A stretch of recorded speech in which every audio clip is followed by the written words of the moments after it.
We are back with the Sportsmemo College Football Every Game on the Board podcast, where we're going to be going from 303 down to 338 in terms of rotation numbers for the college football betting card with our guest today, Rob Veno. Follow him on Twitter at Rob Veno Sports. Robbie, welcome into the podcast. How are you? I'm good today, Drew. How are you? I'm doing good, bud. Excited to get your opinion on a lot of these college football games. Guys, we're going to have today's segment, and then we'll have two segments tomorrow finishing off the card. But we got, about 20 games here, starting on Thursday night, Robbie, with 303-304 Tulsa at Houston, an AAC matchup here. High total. It's at 70 right now at Bookmaker and Bet Online, and it looks like Houston, the Cougs, laying 17.5 or 18, depending what book you want to go by. But, Robbie, how would you look to bet Tulsa at Houston? Well, I think the first thing is they're both off of a bye week, and maybe it was needed by both of these teams to have the bye land where it did. For Tulsa especially, Drew, because that's a team in flux right now. It looks as if we're going to get our first look at redshirt freshman Seth Boomer as the quarterback for Tulsa. Head coach Philip Montgomery not happy with the turnovers committed by the Golden Hurricanes so far. The season to date, through the first 4 games, has been somewhat of a disappointment for them. But when you look at the offensive numbers, the negative numbers, 14 sacks allowed so far this year, and then 13 turnovers to go with that. The turnovers are what they're trying to eliminate here. It's a tough decision from what I read for head coach Montgomery, because they really like Luke Skipper at quarterback, but the fact is they don't want to deal with shooting themselves in the foot much more. So, like I say, we're going to see a first-time quarterback in all likelihood tomorrow, Seth Boomer. This total that you mentioned rising up and over the 70 mark to 71, I think if you were just going to go what's been put on paper as far as results are concerned so far, you would think that's a little bit high, because Tulsa has been a better defensive team than offensive. And right now, Tulsa hasn't played a single game that's gone over the 70 mark this season. The highest they got to was 65 against FCS Central Arkansas, and then against FBS opponents, nothing over 50. This total is completely attributed to the Houston Cougars, both offensively and defensively. I think people look at the defensive pass yards allowed number and think that automatically Tulsa can come in and throw for yardage against them, and that might be the case. But Houston, obviously, when you play Texas Tech and give up 605 passing yards, your numbers are going to be skewed somewhat. I think Houston, right now rates as the better team, and that Kendall Briles offense is clicking on all cylinders as we speak. It's just not real sure what Seth Boomer is going to bring to the table as the quarterback of Tulsa, because in my opinion, they've got real good offensive parts around him and the capability to be a good offense. Philip Montgomery comes off that Baylor tree under Art Briles, and he loves to throw it around and score points. I think preseason people thought that was what was going to happen. It hasn't happened so far, but it could break loose at any point. Interesting game. Right now, I'm not committed to side or total in that one. And guys, before we go too long, obviously if you're listening to the podcast, you're, I'm guessing either on iTunes or the new Sportsmemo website. Do want to let everybody know we did kind of upgrade everything, security, functionality. You'll see it a lot quicker. So if you have any kind of issues or anything, let us know. Just email in support@sportsmemo.com with any, suggestions, issues you're having, any clients out there with getting the plays or anything. But so far, it's been a pretty good transition from the old website that definitely needed upgraded to the new website. Shout out to our IT guy, Nick, also Johnny and Missy, just doing a great job helping me out and Robbie out, everybody out in the transition. But make sure to check out the new website, sportsmemo.com. And Robbie, we got another Thursday game here. This one's 7:30 Eastern time in the Sun Belt. Georgia State at Troy. Looks like 54.5 or 55 the total, and 14.5 or 15.5, depending where you're shopping, is what Troy is laying at home. You got anything on Georgia State at Troy here in the Sun Belt? Yeah, but I think last week, Drew, was kind of either an awakening of the Georgia State football team or a mirage where Georgia State's concerned, because they absolutely mauled UL Monroe at more ways than one. It's not surprising to see a team score 46 against UL Monroe. What is a bit surprising is to see the Georgia State team run for 308 yards in that game. And then defensively, Georgia State holds Monroe to basically nothing on offense with Caleb Evans and company. They only gained 262 yards, score 14 points. So I don't know what exactly to make of that game, but from what I read, I think it's going to be a little bit of a turnaround here toward the Georgia State side. I think they're better than what they showed their first 4 games of the season. Remember, they played some pretty tough opposition. Kennesaw State's an extremely good FCS team, top 10 for sure. NC State, obviously a solid club out of the ACC. Memphis, offensive-minded, and Western Michigan, offensive-minded. So last week's performance for Georgia State could be a bit of a buy signal. I think that money has shown that. The line has come down toward the Georgia State side here in this game. One thing to note about Troy, real quick here, is that, while I always consider them top of the heap defensively in the Sun Belt Conference, last week against true freshman Bryce Carpenter, who stepped in to play quarterback for Coastal Carolina, they allowed 18 of 22 for $172. Dan Ellington, a pretty steady quarterback for Georgia State. I think I agree with the line movement here towards the Georgia State side, even though it's on the road. I think this could be a pretty good Sun Belt battle. Yeah, I could see that too. I mean, that you bring up that score against ULM. That was one of the more surprising scores of all of college football last week. I definitely didn't see that coming. Georgia State kind of came out of nowhere, and you brought up the offensive and defensive discrepancy. I'll tell you, the Georgia State scoring, I think we could all see that because ULM's defense isn't very good, but holding ULM to, 14 points you said, Robbie? They did, yeah, and 262 total yards. Yeah, definitely didn't see that one coming. So maybe this Georgia State defense is starting to get after it, and Troy is the next victim. I guess if you're betting the Panthers, they only have to stay within 2 touchdowns. That's definitely the side I'd lean in this one. Robbie, moving on to the Friday slate here, we got 307, 308, MTSU, that's Middle Tennessee, at Marshall.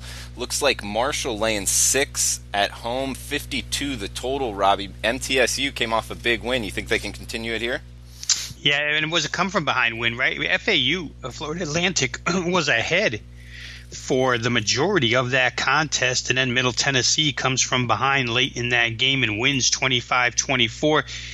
That was an interesting one too, Drew, because we saw a massive move on the total in that game toward the under last week. It started early. It continued throughout the week. There was some buyback at the very end, but if I'm remembering right off the top of my head, that total started up at 68, got driven all the way down to 60, and then probably closed in the 61 vicinity.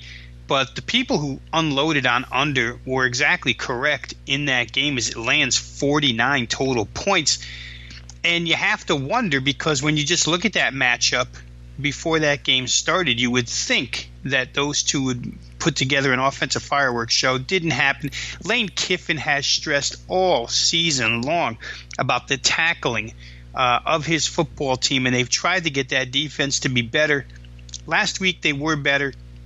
Not good enough to win, but they were better against Middle Tennessee. I think what I see out of MTSU right now, Drew, is we're very used to Brent Stockstill leading an explosive style offense. And to me, after watching that team through the first few weeks here, and I thought that a lot of it only had to do with the fact that they played extremely difficult defenses from the SEC in Vanderbilt and Georgia. So I was attributing a lot of their lack of explosiveness to those two defenses.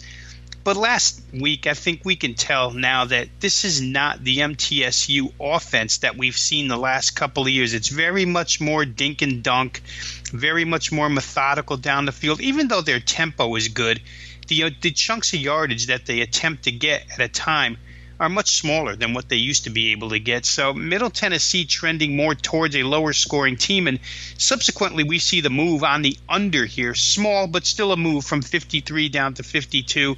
Little money on MTSU as well. I kind of rate these teams as about the same thing, although I wait for the explosiveness of this Marshall passing game to take place. New offensive coordinator there to start the season said they were going to attack more downfield. I'm interested to see if Conference USA season, the heart of it, is when this begins. Last week against Western Kentucky, they weren't exactly explosive, but Marshall averaging still about 277 yards through the air.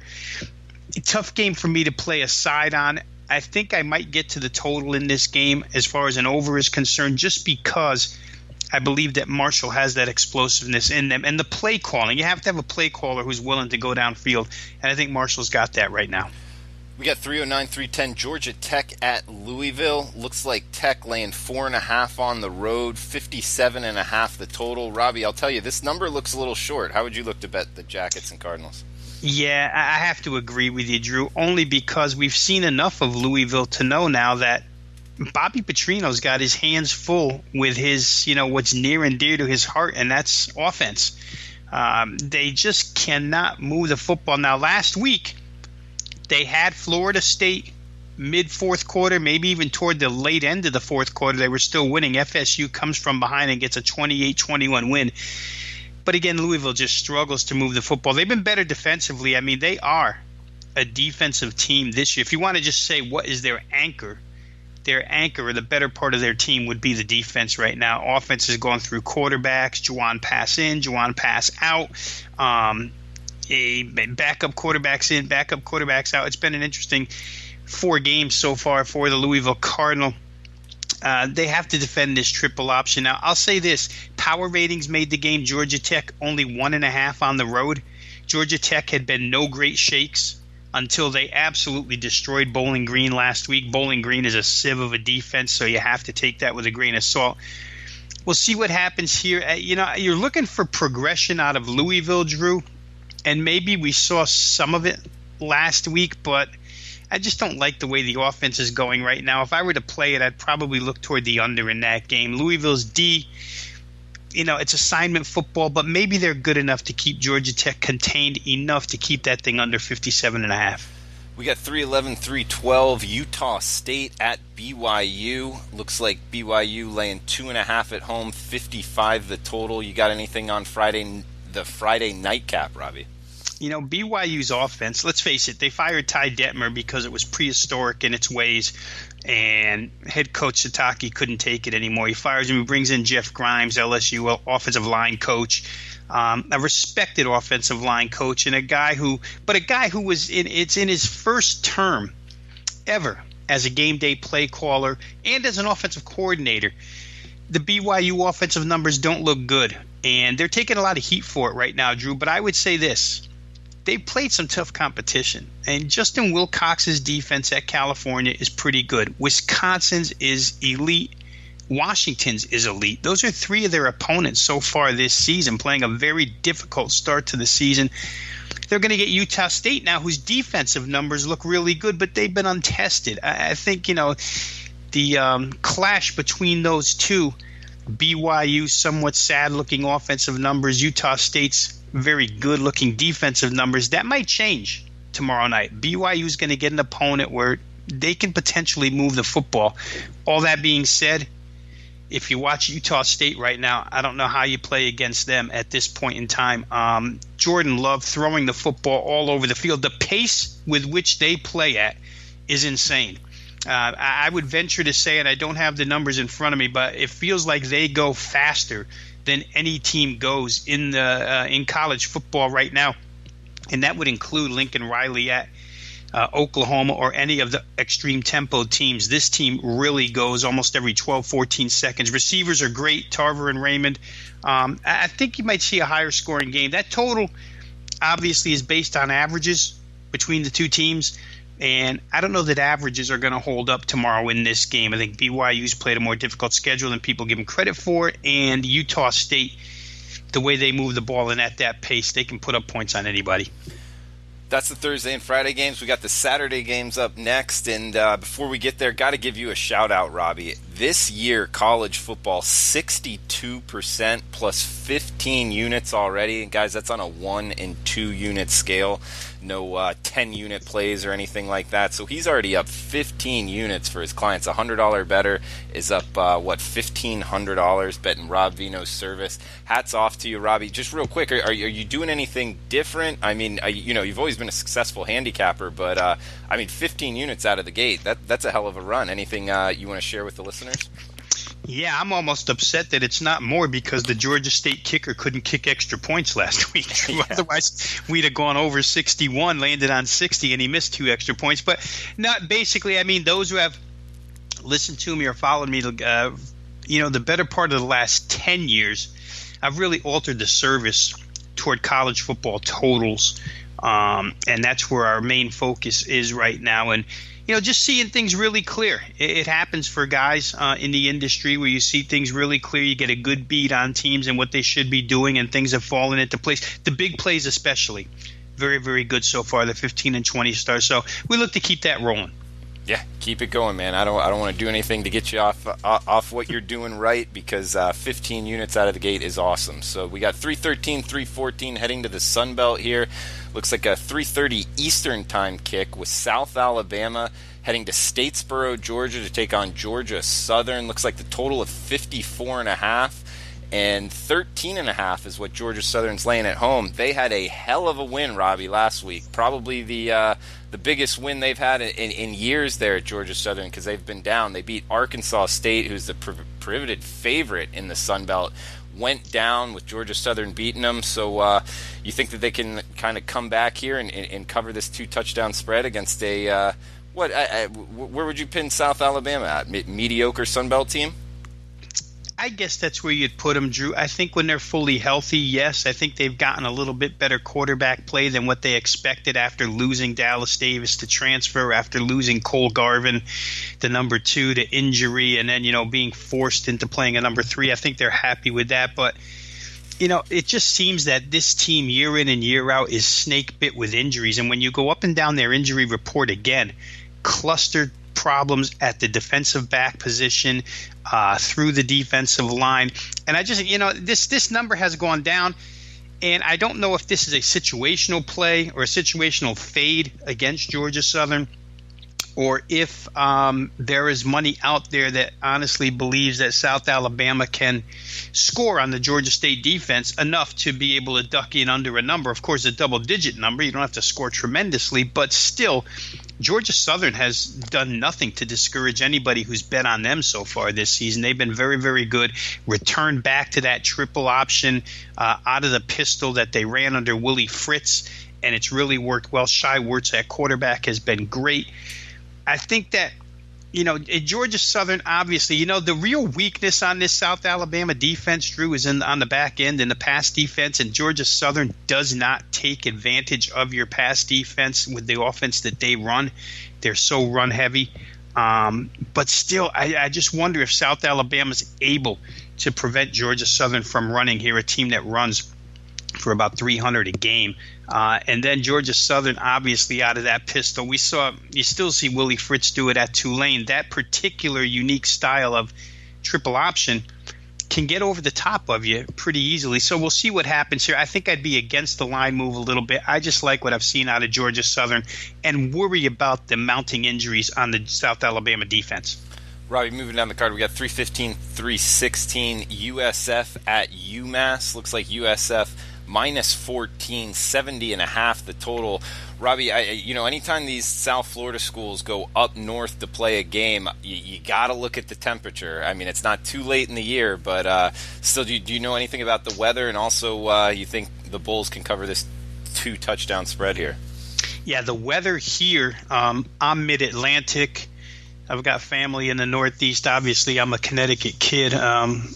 So I keep tabs on what's going on up here. But the weather is, when people paint the picture of a northeast fall, a northeast autumn, that's what we have right now. And that's what we'll see over the weekend here. Rain seems to be going away here today, and you're going to probably get some mid-60s and real good fall football weather in that contest. So I don't think that South Florida is going to have to worry too much. It's not like when they went to UConn a couple of years ago and had to play in late November, and it was freezing cold. They got a bye week last week, Drew, and maybe needed it. maybe needed it because they looked terrible offensively in that East Carolina game. And they didn't look any better the week before against Illinois as far as point production is concerned. They had a lot of yards in that game. It didn't amount to a lot of points. So it's two subpar performances by South Florida. And remember the week before that when they scored 49 against Georgia Tech, it was based on 2 kickoff return for touchdowns. And the kid who ran them both back subsequently got hurt and hasn't played since. So South Florida needed a week off to get their offense back. Nothing's a better elixir than playing the Massachusetts defense. That defense, again, has been just terrible this season. But the good news for them, Andrew Ford came back last week. And, even if you're not watching the game, Drew, because we can't watch every single game, if your eyes are just on the scoreboard, first quarter out of the gate, you see Massachusetts points all over the board, their opponents points all over the board. That Ohio U game was crazy. They score on anybody. And that passing attack it could be a different situation here this week because their head coach and play caller, and again, I've said this for, I don't know, it's got to be the better part of a decade since he was at Miami of Florida as the OC, that I think Mark Whipple is one of the best play callers in the country. He's suspended for this game. He made a post-game remark referring to the word rape about his defense, the way they were beat up last week, and subsequently it drew a suspension. So they're not going to have him on the sidelines here. He won't be calling plays. We'll see how it goes. I'm sure you just hand the play calling sheet to the next guy. But there's a certain formula to that. And I'd be interested to see how UMass reacts here. Their offensive talent is, off the charts in that passing game with Ford at quarterback. People still like the over. I wouldn't want to bet an under in a Massachusetts game. We'll see how it goes. Right, we've got an ACC matchup here. Clemson at Wake Forest. Looks like the Tigers laying 18 on the highway, 62.5 the total. Trevor Lawrence in, which is good for Clemson because last week they were probably trying to track down Kelly Bryant to get him on the field in the second half. But, they got through. They came from behind. The third-teamer did a good job directing the comeback for Clemson, so all's good in Clemson, South Carolina right now. The Wake Forest defense is so beat up and so bad that Clemson should have a nice offensive day here. But there's weaponry on that Wake Forest offense that's just crazy good. And we'll see. The key will be if Clemson can get to Wake Forest and get to that passing game before it even gets to start. Can they be disruptive in the backfield? I tell you the truth, Drew, Clemson's defense has not been exactly what I think we all thought it would be to start the year. Overwhelming and overwhelmingly dominant. Hasn't been the case. Wake Forest has a quick-hitting game that can, they scored their share of points against Notre Dame. Some of that was on the back end in the fourth quarter. I think Clemson can pretty much do whatever they want on the offensive side. Total up to 62.5. Not thrilled with either one of these numbers. Honestly, I think Clemson's going to win this game by a sizable margin. Just don't want to get involved laying 18 points. Robbie, we've got 319, 320 ECU. That's East Carolina at Temple. Looks like Temple laying 10.5 at home, 53 the total now. Yeah, Temple, a pretty good turnaround after the first couple of games. But I kind of like what ECU's done this season. And Drew, Scotty Montgomery, after that first game, they had the postponement against an FCS opponent opening day, wound up playing that game on a Sunday, lose to North Carolina A&T 28-23. His job comes in jeopardy right away. But then they go out and blast UNC. They play very well against South Florida, and they go ahead and withstand a furious passing attack of Old Dominion last week and win that game. They're a little bit better than I thought they would be this year, ECU. Temple does have a real good pass defense, though, and I don't know that East Carolina has really been tested this year. I mean, you look at the 4 defenses they've played. North Carolina A&T, UNC with all the suspensions, South Florida, not a great defensive team, quicker than East Carolina, but not a great defensive team, and Old Dominion, a lousy defensive team. This is going to be the first time they're going to be face up with a real good D. For that reason, I kind of look toward the under here. It opened 55.5, went down to 53. I think the people that have played it in the right direction. I don't know how much lower it'll go, but at this point in time, there's probably still a little bit of value here. East Carolina's defense somewhat surprising, and I think that Temple's defense will do a good job against ECU in that game. Robbie, before we get to the next game, I wanted to ask you a quick question about betting baseball. You're up, 27 units on the season? That was your regular season final, correct? That was, yep. Man, doing run lines, I was watching you all year. It was very impressive. I mean, not only are you killing it in college football, you're killing it in baseball as well. And going into the playoffs here, what kind of changes are you going to make, just real quick, on betting playoff baseball compared to regular season baseball? Yeah, I think in the playoffs, glad you brought that up, Drew, because actually my own habits do change in the playoffs, and I think I lean more towards totals in the playoffs, to tell you the truth. I'd have to go back over the records and whatnot, but I know that my line of thinking leans toward totals in playoff baseball a little bit more than the specific run lines. I won't get away from that, but I just think that the importance of the matchups as we go along, the matchups of one's aces versus aces when you get to this point of the season and these good of teams, totals sort of grab my attention a little bit more than actual run lines do. Underdog plays certainly straight up. We had one the other day with Milwaukee in that divisional title game against the Cubs, plus the price. So that'd probably be the major change here. We would look a little more towards the totals and probably toward underdogs plus price. All right, 27 units on the MLB season, and guys, we just discounted the MLB playoff package, so it's I believe it's $99, and it will get you all the way through Game 7 of the World Series. And Rob Veno's the best choice at Sportsmemo, one of the best you'll find in the country. I mean, guys up 27 units. That's on a 1 and 2 unit scale. And in baseball, no matter what you hear out there, that's a heck of a season. Not many people doing that. But, Rob, back to college football here. 3-2-1, 3-2-2 in the MAC. We got some action. Northern Illinois, Ball State. Looks like Northern Illinois opened 4. Down to 2.5 at some shops now, with Bookmaker kind of leading the way here, under 3. Other shops are at 3. 53 the total. Do you agree with this move towards Ball State taking some money? Yeah, I'm a little surprised, Drew. I tell you the truth, Power Ratings made this game NIU 5.5. Remember last week when they played Eastern Michigan, the money went towards Eastern Michigan and against Northern Illinois. I think that there's, a percentage of folks out there who have somewhat of a slight disrespect. I hate to use that word because it sounds like people don't like other people, but there is a certain money disrespect toward Northern Illinois right now. And to me, they've been the kingpin of that conference for a while now, and I still think that they're one of the best in that conference. And because they got off to a little bit of a sluggish start, I think you have to look at the opposition that they played. It could be, Drew, that if we look back to game 1 of the season for Northern Illinois, money came in steadily on the Huskies against Iowa in that game. That game opened 14.5, went all the way down to 10. Seemed like everybody was on Northern Illinois as a very trendy underdog play in week 1, and they get blown out 33-7. And after that, everybody's away from Northern Illinois. Nobody plays them anymore. Same thing here against Ball State. Last week, Ball State gets a big win over Kent State. We've talked at length about the return for Ball State of Riley Neal at quarterback and James Gilbert at running back, 2 guys that were hurt last year and really derailed their season.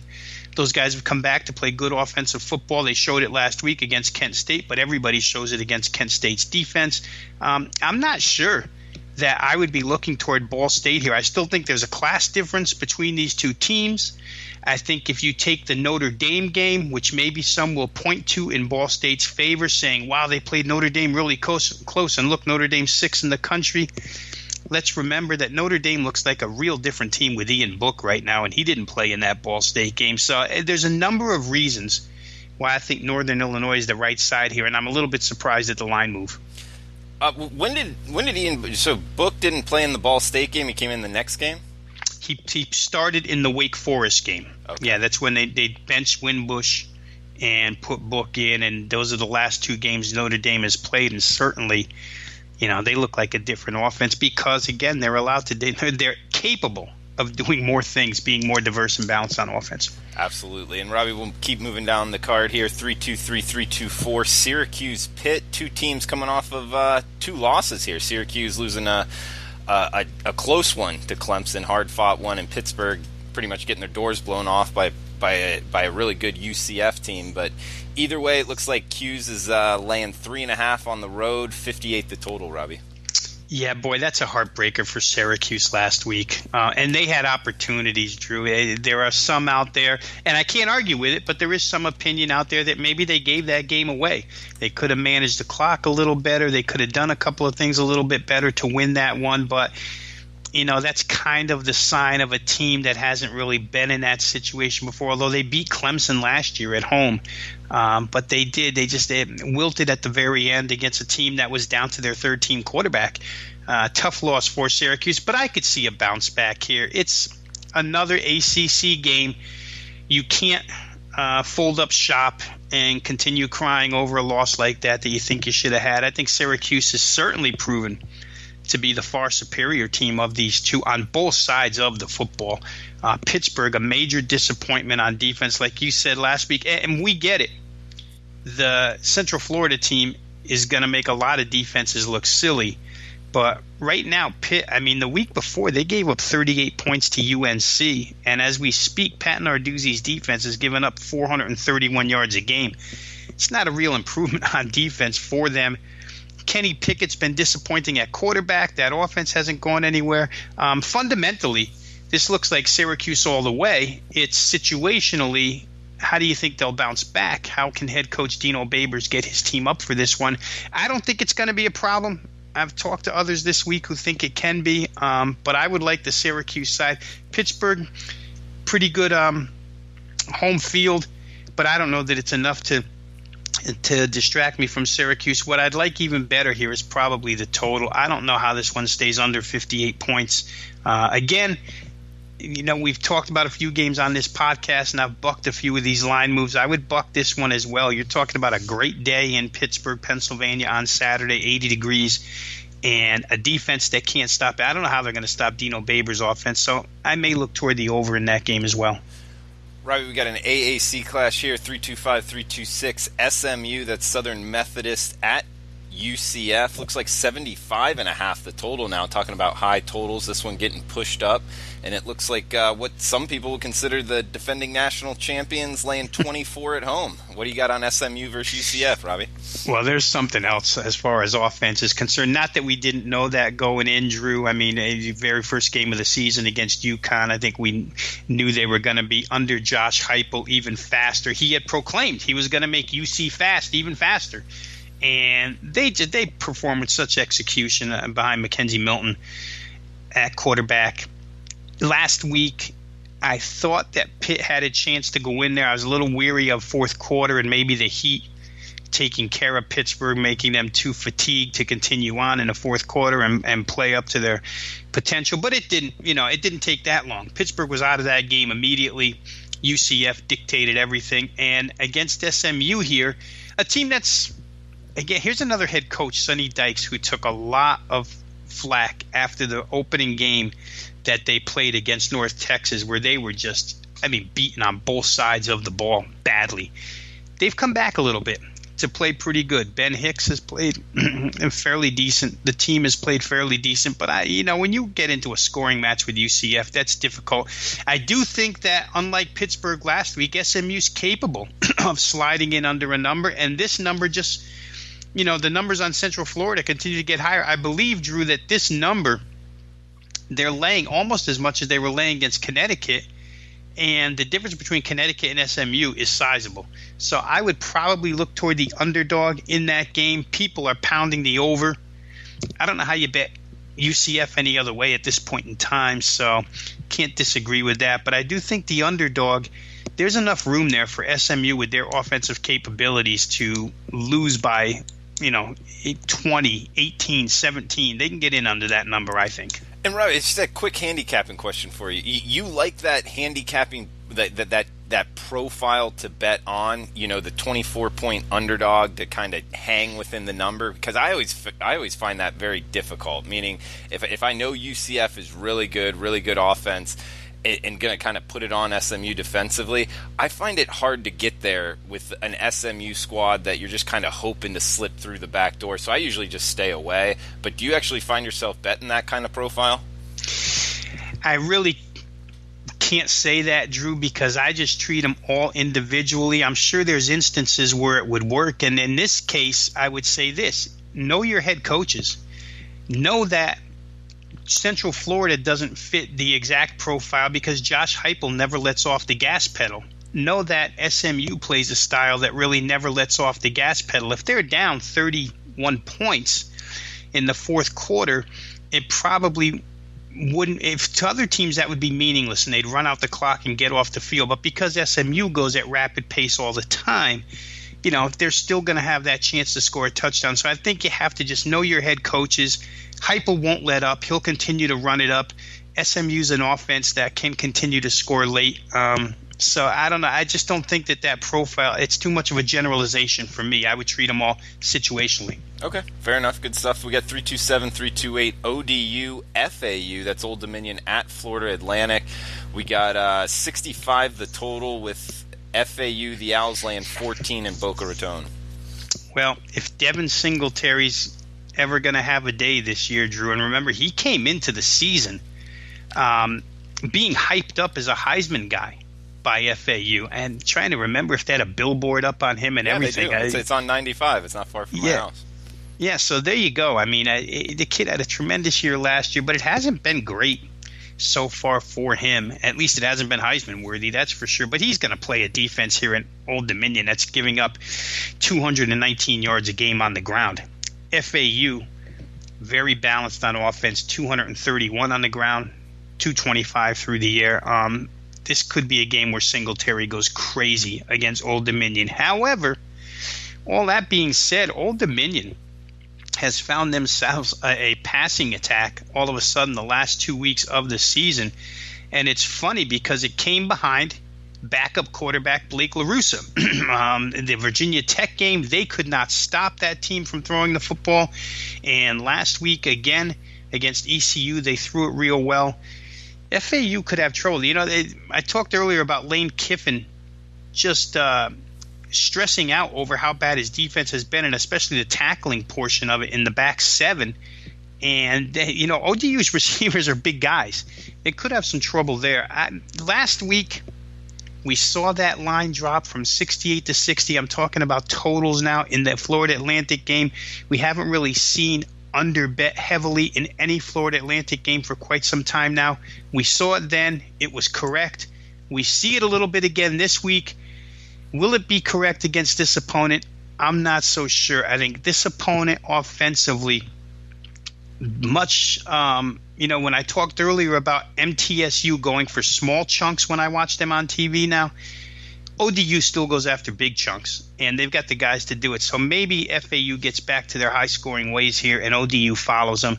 I've got my eye on that total. Haven't gotten there yet, but that's where I'm looking in that game.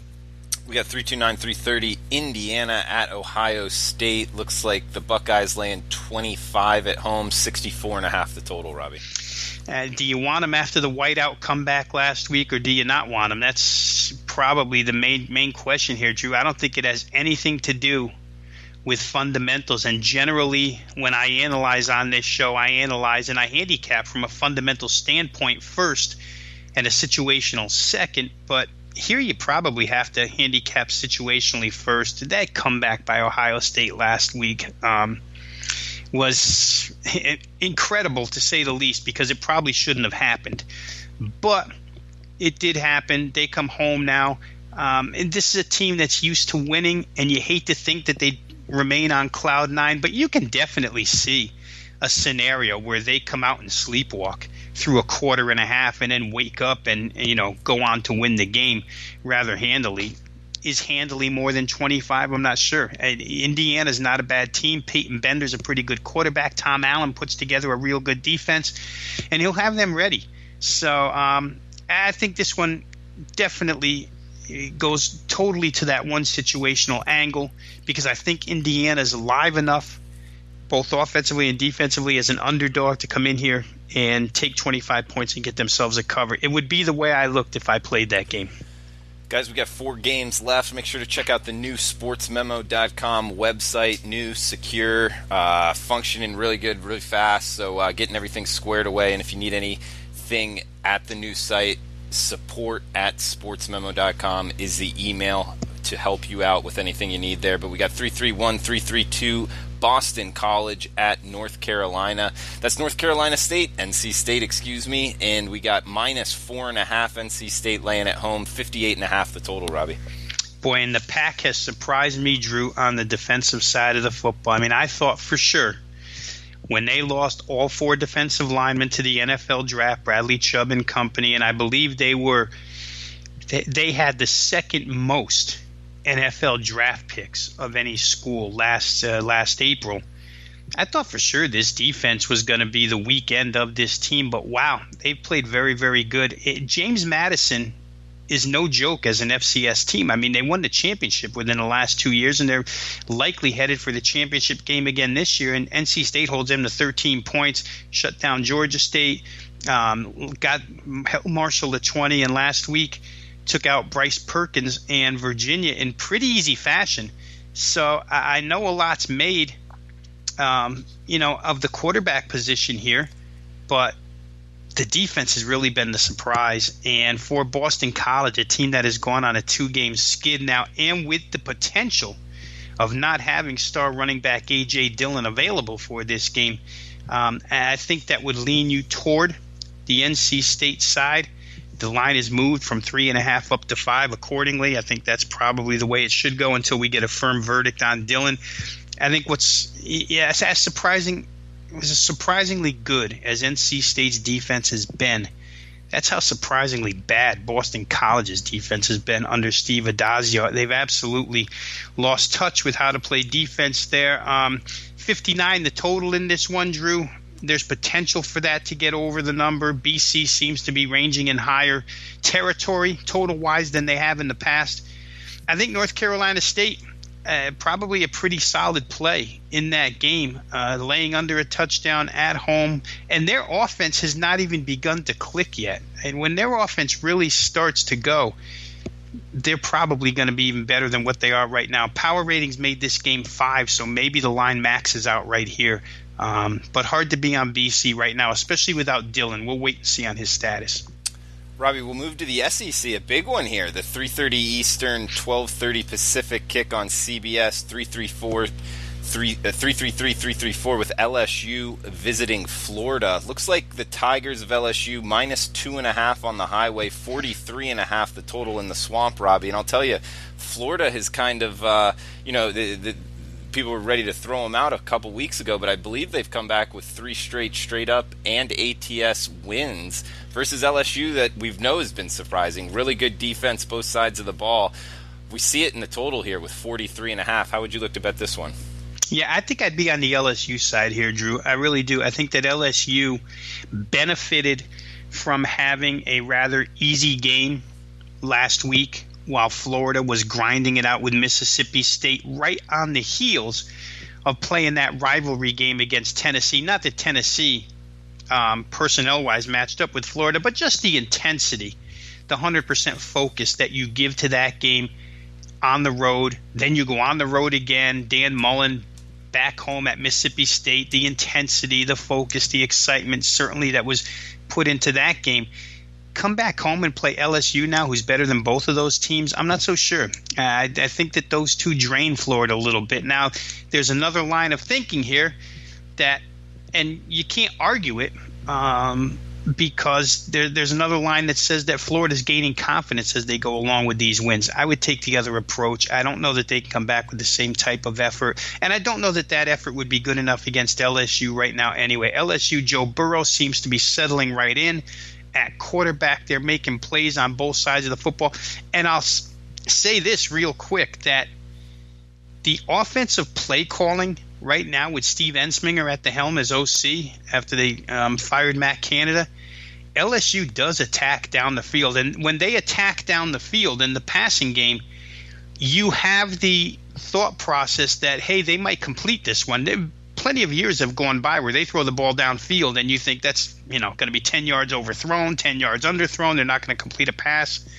LSU completes passes right now, and I like the play calling. I wasn't a big proponent at the time of the switch of OCs and the way that Coach O handled it, but I think he did the right thing here for his team. They look real good right now. Under a field goal on the road. Road's not going to phase them, swamp or no swamp. I would look towards LSU. Yeah, I agree with you. And they've already proved that they could win on the road as, a 9-point dog went into Jordan-Hare and knocked off Auburn. So it's going to be a similar type atmosphere. But, I think LSU's the side. Robbie, real quick, would you take the over or under on 9 punts, LSU versus Florida?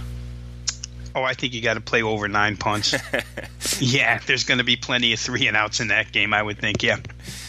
We got 335, 336, Missouri at South Carolina. Looks like we're seeing pick'ems -1 on each side here, so this is about as even a matchup as the sports betting world is going to say. 64.5 the total, Robbie. Yeah, a few of these games here, Drew, we're getting a little bit, or at least I'm getting a little bit into the psychology and the psyche of teams and how will they bounce back. And in betting lingo we like to call it situational spots, but the South Carolina one is pretty interesting here because I think their season might have gone by the wayside with that loss to Kentucky.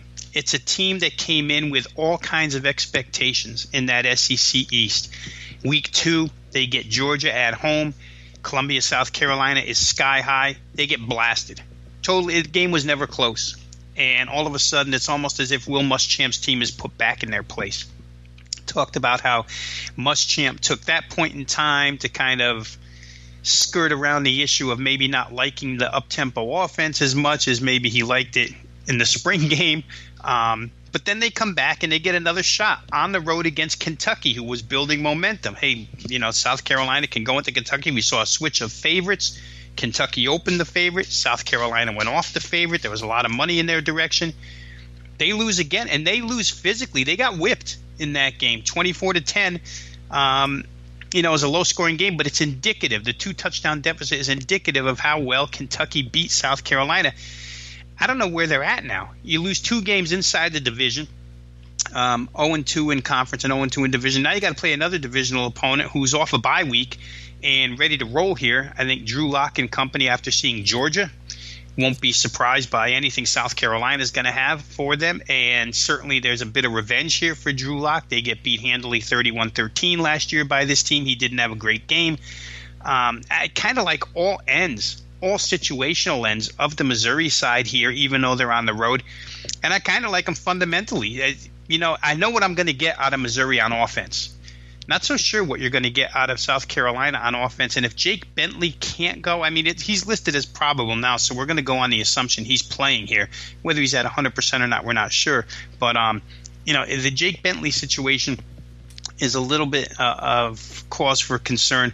But I just think overall, Missouri will get to that defense. Missouri, with the week off, has it on the situational side. And I don't know where South Carolina's heads are at. I would love to see what Will Muschamp is telling his team right now, because Will Muschamp has always struck me, Drew, as a coach that kind of freaks out when things aren't going great. If you watch him on the sidelines, that's not good for your team. Yeah, Coach Boom is what they call him, right? Yeah, absolutely. Yeah, great defensive coordinator. I guess how good of a head coach he is still up in the air. But, you can be a little wild on the sidelines. At least he used to be. But, Robbie, this is the last game, right? Maryland, Michigan? This is the one. All right, and then we'll be back starting tomorrow with Tulane, Cincinnati. Teddy Covers will cover that. And, guys, like I said a couple times, we got the new site up. Make sure to check it out, sportsmemo.com. Robbie's MLB, he'll have his playoff selections up. 27-unit positive regular season. Looks to continue it in the playoffs. Also, college football. Robbie's a great choice. Over 60% on the season, up over 15 units as well out the gate. So he's seeing it well, obviously knows his stuff. Make sure to check out sportsmemo.com. Rob Veno's a great choice. We got last game here, Robbie, 337-338, Maryland at Michigan. Looks like the Wolverines laying 17 or 17.5 at home, 47.5 the total. I think this number is a little too big, Robbie. You agree with me? Well, I'm not sure. I'm not sure that I disagree with you either, though. So let me just say this, that the status of Rashawn Gary for the Michigan football team on the defensive side will be important here. Status for Chris Evans will be important here. Listen, I saw enough out of Maryland in that Temple game to know that if they cannot run the football, they can't hurt you. They're not going to – Temple totally shut the running game down, and Maryland could not find a way to move the football through the air. Temple's defense and Michigan's defense are night and day. I mean, Temple's a good AAC defense. Michigan's an elite national defense. And right now, on the ground, they're only giving up 82 yards a game. 86 yards a game. So certainly they have all the capability of shutting Maryland's ground attack down and forcing them to the air, which leads to turnovers and whatnot. And surprisingly, Michigan offensively, over 200 rushing, over 200 passing per game. Had a tough game last week with Northwestern. In a lot of aspects, Drew, I think that was to be expected because Pat Fitzgerald, if you take a look at his the performance of his team over the last 9 games of the season, the last 2 years, they'd get off to a shaky start, play real well after that. Last year, off to a shaky start, play real well after it. This year, off to a shaky start, played real well last week, even without their number one running back who had to retire prior to that contest. So I think Fitzgerald can get his team, and especially with that defense, in a situation where they can play Michigan tough. I don't know that Maryland can play Michigan tough here. I'd love to have Gary involved in this game on the defensive line. If he is, they probably shut Maryland down cold.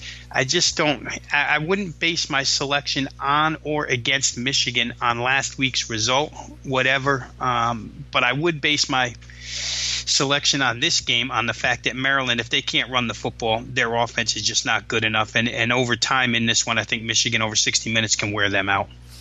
Maryland's off a bye, though, Robbie, and say what you want about their coaching staff. I think they're pretty well coached, the coordinators and everything, and so being able to prepare for an extra week to work on the passing game. Also, Michigan, you do bring up that they are a good defense, but who have they really played outside of Notre Dame? I mean, the at Northwestern game, they didn't look that good, right? So they've only played Nebraska, SMU, and a MAC team, so it's kind of a tough to judge, no, with Michigan? I would think certainly it is, but again, if you just go on personnel and what that defense has proven over the course of the last couple of years and under Harbaugh, I think the defense was never really the question, Drew. The question always with them has been, can they move the football? And to see them at over 200 yards rushing and over 200 yards passing, to me is a real indicator. They've had some games. They played 3 games in a row where they scored over 45 points or 45 plus points. And like I say, I'm basically my whole analysis here is based upon the fact that if Maryland can't provide their number one option, which is a heavy and very solid running game, then they're in deep trouble. And I don't know that they'll be able to run on this team. If they can pass, they can pass. But I just don't know that slip screens and quick slants and Matt Canada motion is enough to, take on a defense that's far better than your offensive personnel. So we'll see. And laying 17.5 with Michigan, again, that's why I said in the beginning, I don't agree. I don't disagree, because it is hard to lay a lot of points with that team with Jim Harbaugh at the helm. Yeah. Absolutely, Robbie. Hey, great stuff, man. Good podcast, and excited to have you on tomorrow and Friday for the NFL Every Game on the Board podcast. But you want to say any closing comments before we shut this down? We just love doing this, Drew, Every Game on the Board. I can't tell you how many, and I know Sportsmemo has got them as well, but I'll just say from my own standpoint, personally, how many times I've been asked, are you guys still going to do the Every Game on the Board podcast? It seems that people love the fact that we go through every single game, whether it be a Sun Belt or a Power 5, and give our opinion on side and total, or at least give analysis on side and total. So I'm glad that so many are interested in what looks to be a very, very near future now, Drew. The number of listeners increasing daily, so that's a good thing, and I'm glad people enjoy what we bring here. Absolutely. Well said, Robbie, and I can reiterate that. We appreciate you listening, and please reach out to us on Twitter, Robbie at Sports, or at Rob Veno Sports, and myself at Drew Martin Betts. Let us know what you want to hear. We're going to keep doing the Every Game on the Board podcast. Glad you guys are liking it. And, if you could retweet or share on Facebook, we'd appreciate that as well. Get the word out. But, guys, thanks for listening. And for Rob Veno, I'm Drew Martin. We'll be back tomorrow finishing off the college football Every Game on the Board podcast.